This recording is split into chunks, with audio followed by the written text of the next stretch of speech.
देखेंगे हम लोग सिविक्स का, नागरिक शास्त्र का सब्जेक्टिव क्वेश्चन। देखिए ये सब पूछा हुआ क्वेश्चन है।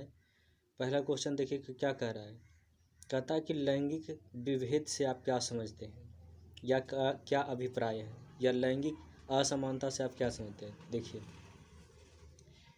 ये आपका आंसर में तो लिखा ही हुआ ही है, लेकिन अपने तरीके से हम आपको बताते हैं कि लिंग के आधार पे, अर्थात देखिए महिलाओं पुरुषों के बीच असमानता होता है, उसी को क्या कहते हैं, लैंगिक विभेद।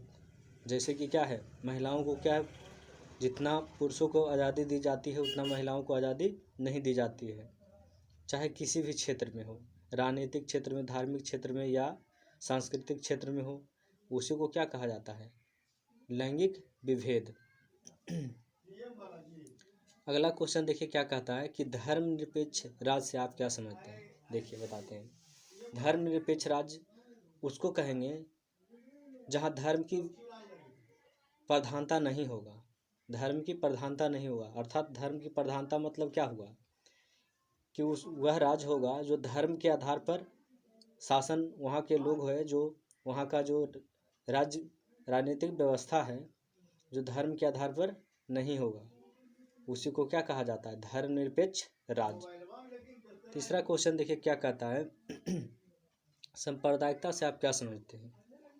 सांप्रदायिकता का अर्थ हुआ, देखिए बताते हैं, सांप्रदायिकता यानी धर्म समुदाय। जिस प्रकार हिंदू एक धर्म है, मुस्लिम एक धर्म है, सिख एक धर्म है, उसी को एक सांप्रदायिकता बोला जाता है। तो सांप्रदायिकता का मतलब हुआ धर्म से, धर्म का एक धर्म की सामूहिक निर्माण हुआ, उसी को क्या कहा जाता है, सांप्रदायिकता बोला जाता है। तो सांप्रदायिकता का अर्थ हुआ कि जब हम कहते हैं कि क्या है, धर्म की एक समूह का निर्माण हुआ, यह सांप्रदायिकता है जो धर्म वो क्या है, मुख्य रूप से क्या है, राजनीतिक दल द्वारा इसको क्या है, विशेष मान्यता दी जाती है, विशेष महत्व दी जाती है सांप्रदायिकता के बारे में कहें तो। अगला कहता है सांप्रदायिक सद्भाव के लिए क्या आप क्या करेंगे। तो सांप्रदायिक सद्भाव के लिए सबसे पहले लोगों को शिक्षित होना चाहिए, साथ साथ में लोगों को जागरूकता होना चाहिए, जागरूकता के साथ साथ मानवता के बारे में जानना चाहिए, क्या मानवता क्या होता है।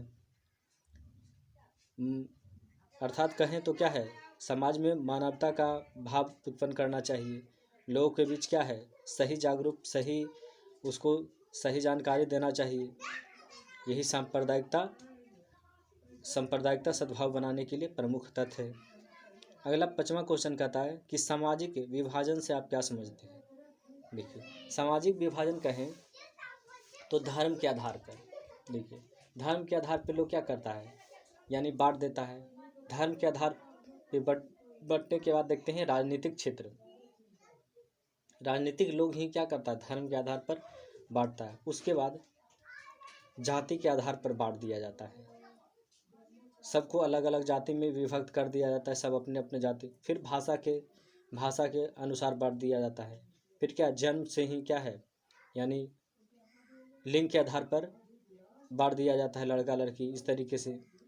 तो ये सब क्या हुआ, सामाजिक विभाज्यता हुआ।